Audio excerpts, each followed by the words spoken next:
Et salut à tous, c'est RCML89. Aujourd'hui vidéo unboxing. Donc avant de commencer l'unboxing, je tiens à vous informer que pour ceux qui ont regardé la dernière vidéo que j'ai postée, donc avec la Poquelin, donc pour ceux qui ont vu la vidéo, un grand merci. Faut savoir que dans cette vidéo-là, la qualité vidéo, bon, c'est une bonne qualité parce que bon, je tourne avec ma GoPro, donc là-dessus, il n'y a pas de souci. Par contre, c'est le montage. J'ai un gros problème de montage en ce moment parce que je n'ai plus de logiciel de montage, carrément. Bon, faut savoir qu'à l'époque, je tournais avec Windows Movie Maker, mais il faut savoir que ce site-là, enfin ce logiciel-là, n'existe plus. Microsoft, je crois qu'il l'avait racheté, enfin il y avait un truc comme ça, et du coup, il a disparu. Et bon, entre-temps, bon, j'ai pris une version d'essai, mais vous savez autant que moi que les versions d'essai, c'est après, c'est gratuit. Enfin, au départ, c'est gratuit, puis après, c'est payant. Voilà. Et donc voilà. Donc si parmi d'entre vous, il y a des personnes qui ont enfin, qui connaissent des logiciels de montage, je les invite à faire part dans les commentaires parce que je recherche un logiciel de montage en ce moment. Donc je prends tout sauf bien sûr Filmora, hein, parce que bon, pour ceux qui vont me proposer Filmora, moi j'ai déjà essayé Filmora à l'époque. Et en gros, c'est vraiment merdique parce que vous avez votre vidéo et par-dessus la vidéo, il y a un filtre avec une publicité de Filmora qui masque votre contenu derrière. Donc ça, c'est... Moi, j'aime pas quand ça masque le travail derrière. Donc si vous avez des logiciels gratuits, très accessibles, mais enfin, vraiment facile d'utilisation, je suis preneur. Donc je vous invite à faire part dans les commentaires. Donc, passons aux choses sérieuses. Donc là, on va faire un unboxing. Bon, pour vous, c'est inattendu, mais pour moi, c'est très attendu. Donc, ce véhicule-là que vous voyez avec vos yeux ébahis, c'est le véhicule qui va remplacer le Pirate Shaker de chez T2M, que j'ai vendu. Voilà. Donc, pour ceux qui vont me dire, tu l'as vendu sur quel site? Et ben, le Pirate Shaker, il est parti sur le Bon Coin. Donc je l'avais posté il y a déjà quelques mois. Bon, ça date pas d'aujourd'hui, hein, parce que bon, entre-temps, j'ai déménagé. Donc, le T2M, c'est un père de famille, voilà, qui a acheté ça sur le Bon Coin. Je ne dirai pas son nom, je ne dirai pas le lieu où on s'est donné rendez-vous. Mais en gros, il est parti entre de bonnes mains. Je lui avais offert, en plus de la voiture, des roulements neufs, parce que bon, vu que j'avais fait du off-road assez violent dans des chemins de terre, forcément j'ai anticipé l'achat des roulements. Donc il était très content, tout. Et avec l'argent, enfin, avec l'argent de la revente, j'ai pu financer celui-là. Donc je l'ai eu d'occasion. Alors je ne me rappelle plus du site, hein, je vous le mettrai en description. Je l'ai eu pour 140 euros. Donc moi je trouve que pour 140 euros, je trouve que c'est pas cher pour ce que c'est. Alors je sais, il y en a, ça va faire causer en commentaire, mais si vous analysez bien le contenu par rapport au prix, vous allez voir que c'est un prix vraiment qui a été conçu pour le véhicule, si on peut dire. Voilà, moi je dis, je vais parler comme ça, hein, parce que bon, c'est vrai qu'en ce moment j'ai un peu de mal à trouver mes mots. Donc, il est à l'échelle 1/10, voilà. Et comparé au Pirate Shaker qui était affiché pour 1/10, et bah moi je trouve que le Pirate Shaker, lui, il fait pas vraiment 1/10.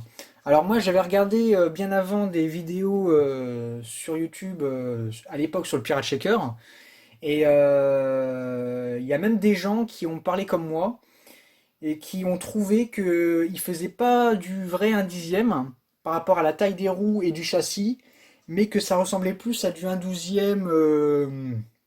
Enfin, je dirais 1/12, voilà. On va pas dire 1/18 parce que là, on va vraiment le. On va dire 1/12, voilà. Parce que bon, dans une échelle, plus on baisse, plus ça monte. Donc, pour rester raisonnable, moi, le Pirate Shaker, je lui donne facile du 1/12, voilà. Contrairement à ce qui était annoncé sur la boîte où c'était 1/10. Là, devant vous, vous avez du vrai 1/10. Voilà. Quand vous voyez la taille des roues, c'est raisonnable. Voilà, là, c'est du vrai 1/10. Donc, là, j'ai pas de mètre devant moi, mais bon, Vous voyez vraiment, hein, c'est un véhicule, bon, là il paraît petit dans la vidéo, mais si vous le voyez en vrai, c'est un bon bébé, hein. Bon, là je l'ai équipé déjà avec la GoPro derrière parce que par la suite, sur ma chaîne, j'aimerais bien faire des vidéos sessions caméra embarquée. Là je l'ai essayé partout, donc sur bitume, sur terre, sur herbe, même dans les bois, j'ai un chemin de terre, vraiment, vous allez vous régaler. Euh, dans les prochaines vidéos qui vont sortir par la suite sur ma chaîne, enfin qui vont suivre sur ma chaîne, vous allez vous régaler, vous allez voir les sensations que vous allez avoir sur le véhicule. C'est un véhicule qui m'a vraiment fait marrer parce que faut voir ce qu'il fait. Même les sauts, hein. Il les prend très bien. Et puis, bon, par moment, il y a quelques gamelles, mais ça, c'est comme tout. Donc, désolé, je ne vous l'ai pas présenté, c'est le Ninco 4RC Predator. Voilà. C'est le Ninco 4RC Predator. Donc, moi, j'ai la version brushless, pour ceux qui vont me dire, donc qui est bleue. Mais il y a la version charbon, 40 km/h, mais format rose bonbon, hein. Voilà, donc la coque, elle est rose. Mais moi, je suis pas fan, hein. Moi, je préfère rester dans l'univers un peu, vous voyez, un peu flashy comme ça, bleu. Moi, je trouve qu'il est sympa, il est vraiment sympa en bleu comme ça. Bon, après, vous allez me dire, t'aurais dit l'inverse, ça m'aurait étonné. Bah, ça, c'est sûr. Donc, l'intérieur. Donc, alors là, j'ai enlevé ça parce que sinon, voilà. Bon, je l'ai passé un petit coup de soufflette dedans pour enlever la poussière dedans. Parce que j'en ai fait hier soir avant de me coucher. Donc, que vous dire? Donc, ici, vous avez un moteur brushless de 3300 kV. Donc, c'est-à-dire 3300 tours minute. Avec l'ESC waterproof. Alors par contre, ça a un combien lui? Parce que lui, j'ai jamais trop su ce que c'était. Euh, donc pour savoir, enfin pour vraiment vous détailler le modèle que j'ai en Vario, c'est WP-10BL60-RTR. Donc waterproof. Mais là, je vois qu'il n'est pas précisé. Ouais. Alors on dirait que derrière il y a un mode frein sans frein, et puis il y a un mode de passage lipo NIMH. Enfin bref, c'était pas ce que je recherchais, je recherchais surtout la puissance. Là, elle n'est pas indiquée la puissance. Bon, j'ai la boîte. Sur la boîte, euh,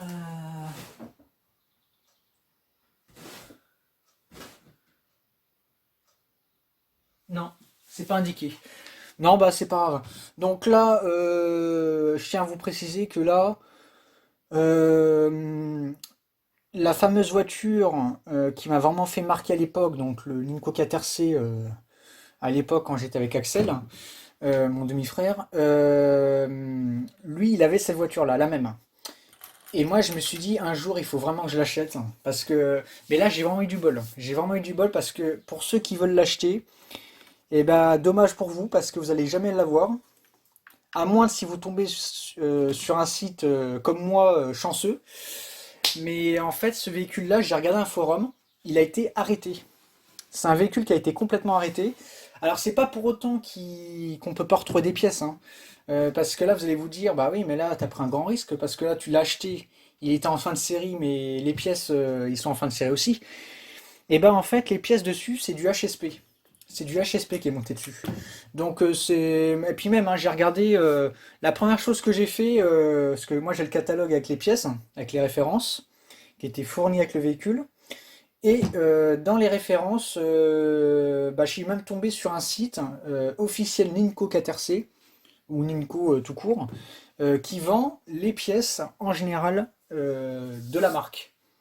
Donc moi c'est le MT10, donc c'est le MT10 donc Ninco. Donc sur la série MT10, vous allez avoir toutes les pièces. Donc après, je vais vous dire une chose. C'est un véhicule assez robuste, hein. Dans tout ce que j'ai pu essayer jusqu'à présent, les pièces y pétaient, hein, les pièces y pétaient. Alors les pièces qui pétaient couramment, c'était les triangles, hein. Ça, les triangles, vous allez les péter, hein. Voilà. Bon, sur ce véhicule-là, j'ai moins de chances de les casser, parce que quand vous voyez la largeur du triangle, voilà. Mais bon, toutefois, si c'est cassé, on peut retrouver. Donc ça, c'est bien. La version que j'ai, c'est un 80. Voilà, c'est un 80 km/h, mais vous avez la version 40 km/h avec la coque rose. Voilà, que je vous disais tout à l'heure. Donc, voilà, j'ai plus de batterie, donc je vais pas pouvoir faire une petite session. La batterie, donc là, on est sur du Fulimax 2S. Donc 2S, donc c'est du 7 v 4, 3500 mAh. Voilà, en 30C. Et moi, je trouve que ces batteries-là, ils sont vraiment bien parce que là, vous avez une coque. Voilà. Donc, enfin, disons que pour ceux qui ont des risques que leur batterie gonfle, tout ça, bah là, c'est protégé. Vous voyez? C'est protégé parce que même si elle gonfle et qu'on s'aperçoit un petit peu qu'elle a changé dans le temps, bah on peut très vite intervenir. Vous voyez? Elle est protégée, quoi. Donc ça, je trouve ça vraiment bien. Donc là, on est sur du 4 motrices, hein. Voilà. Là, on est dans la catégorie Monster Truck. On n'est plus sur la catégorie Truggy ou Buggy. Là, on est sur la catégorie Monster Truck. Voilà. Voilà, je vais l'enlever parce que de toute façon, il faut que je la recharge après. Tac, tac. Alors, par contre, ce que j'adore aussi sur ce véhicule, c'est la direction. L'angle de braquage est fort. Et plus fort que ce que j'ai pu essayer jusqu'à présent. Voilà. Donc ça, c'est vraiment le point fort de ce véhicule aussi. Et puis, il y a un truc aussi que j'adore, c'est que vous avez 8 amortisseurs. Donc, plus de stabilité. Et puis, moi, ce que j'adore par moment, c'est que, vous voyez, quand je fais des à-coups, quand j'accélère, elle s'écrase à l'arrière, mais enfin, elle se lève, elle pourrait se lever à l'avant, mais bon, il n'y a pas besoin de barre anti-wheeling parce que là, moi, j'ai remarqué elle forçait plus quand on était dans l'herbe, mais ça, c'est sûr, hein, parce que dans l'herbe, moi, je peux la faire lever à l'aise. Mais sur le goudron, non, ça va, elle est comme stable, elle est comme très très stable. Puis par moment, j'arrive même à faire gonfler les roues. Les roues de devant, ils gonflent, hein, mais pas l'arrière. Alors du coup, vous avez l'arrière qui s'écrase comme ça, et puis quand j'accélère, bah, ça fait gonfler l'avant. Alors ça, j'adore, moi. Ça, c'est le truc. Voilà. Donc, on va revenir vite fait donc au site, hein, où je l'ai pris. Euh, je sais pas si c'est généralement comme ça sur le site, mais en tout cas, ils sont très sérieux. Je les recommande parce que enfin, disons qu'au départ, j'ai eu des soucis pour me connecter, pour le commander, hein, si vous voulez. Et moi, aussitôt, moi, j'ai appelé le gars. Voilà, il m'a sorti du pétrin, il m'a expliqué comment me dépatouiller du problème. Il m'a très bien expliqué comment se sortir du problème. Du coup, j'ai pu le commander. Et puis, alors normalement, il devait arriver vendredi, à partir de vendredi. Vendredi, début de semaine prochaine. Et là, à ma grande surprise, vu qu'on était mercredi, et ben je l'ai eu jeudi. Donc je l'ai eu le lendemain. Alors ça, c'est vraiment, je sais pas s'ils sont généralement comme ça, mais moi je trouve qu'ils sont sérieux, très sérieux. Donc voilà. Et puis du coup, pour revenir vite fait aussi encore à propos d'eux, donc je l'ai acheté d'occasion, mais il a été reconditionné. Voilà. Il a été reconditionné, donc moi j'ai posé pas mal de questions au gars parce que je trouvais que ça manquait d'explications dans la description. Mais le fait de l'avoir appelé et puis d'en savoir un peu plus du coup sur le véhicule, il m'a expliqué qu'en fait c'était un reconditionné. Donc c'était apparemment, ça aurait été des véhicules à eux, mais reconditionnés. Voilà. Donc bon à savoir. Voilà. Après je sais pas si c'est généralement comme ça chez eux, mais lui en tout cas il en fait partie. Première chose que j'ai fait quand je l'ai eu, bon je me suis pas amusé à ouvrir les 8, mais j'en ai ouvert qu'un seul, ça suffit amplement, comme ça on peut voir voilà ce qu'il en est. Mais ce que j'ai fait, c'est qu'ici, vous avez donc sur l'amortisseur, alors je vais mettre comme ça, ouais, on va bien voir. Là, vous avez une bielle, Donc vous la décrochez. Là après vous avez un disque. Enfin vous avez un petit disque, donc vous le dévissez. Vous essayez de le baisser au maximum, bon, pas complètement, mais vous le dévissez, dévissez, dévissez, dévissez, dévissez, comme ça. Vous prenez un chiffon, vous le mettez autour du filetage, et avec la pince, pour ne pas que ça abîme le filetage, vous le mettez sur le chiffon, ou sur le sopalin, peu importe, hein. Moi j'ai pris un sopalin, ça fait bien l'affaire. Et vous dévissez, donc moi j'ai pas eu de mal à le dévisser parce que j'ai pu le faire à la main. Et du coup, j'ai vérifié, les 8 ont bien été remplis. Voilà. Donc moi, c'est des amortisseurs bas d'huile. Voilà, donc moi, ils ont été pleins. Voilà, donc leur niveau est plein. Parce que souvent, ça arrive que quand on l'achète, moi je sais que ça a été le cas pour moi. À l'époque, quand j'avais acheté le Mad Machine, donc le Truggy 1/16e Revel Control Mad Machine, que je vends encore aujourd'hui pour pièces, hein, que je n'arrive toujours pas à vendre, et bah lui, disons que c'est un véhicule que j'ai acheté neuf, et pourtant, et bah les amortisseurs étaient vides. Voilà, donc ça, faut vraiment faire gaffe à ça, parce que vous pouvez tomber sur des cas comme ça. Donc moi, là, ça prouve que là, j'ai vraiment eu affaire à des gens sérieux, parce que là, il me dit, bon, le gars, il me dit comme ça, bon, il a été reconditionné, d'accord, mais ça a bien été reconditionné. Voilà. Il y a pas une vis desserrée. Tout est bien serré, tout est bien révisé, tout est bien rempli. C'est un bon véhicule, c'est un bon site, je recommande. Voilà. Bon, bien sûr, quand vous allez l'avoir, même si c'est pas forcément un man machine, enfin, pas un man machine, mais je veux dire que ça soit pas forcément un Predator, mais que ça soit autre chose, venant chez eux, vous allez voir que bon, c'est d'occasion, hein, ça a servi, mais ça a été refait. Voilà, ça a été remplacé, il y a quelques éléments, vous allez voir. Voilà, en tout cas, moi, enfin, en tout cas, ça a été le cas pour moi. Voilà, ça, c'est tout ce que je peux dire. Ça a vraiment été le cas pour moi. Donc voilà, voilà. La radiocommande. Alors, la radiocommande. Alors, on est sur la Ninco. Bah, c'est classique, hein. Voilà, en 2.4, 2.4 GHz. Avec le petit clapet en haut.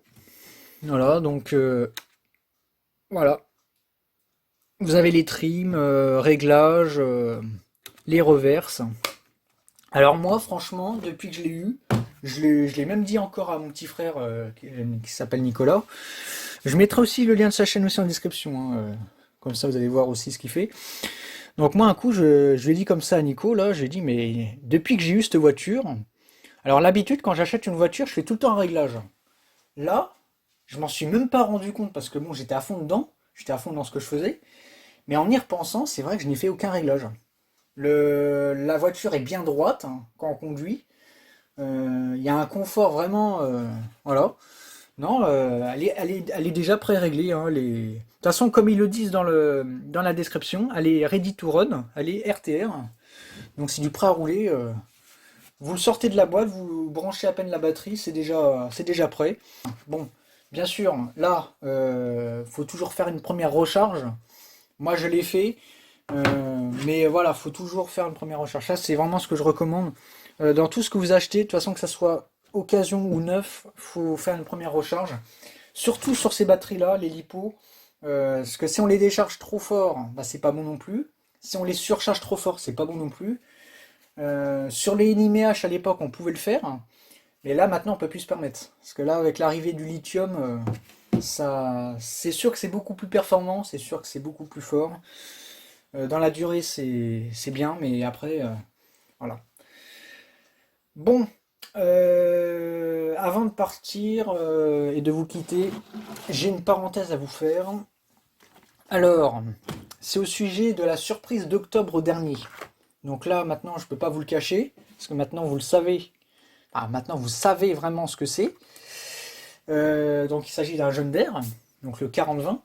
Donc il est juste à côté de moi, mais je vais pas vous le montrer parce que bon, j'ai pas envie de spoiler. Enfin, spoiler. Enfin, vous savez déjà ce que c'est, mais j'ai pas envie de vous spoiler le look qu'il a actuellement.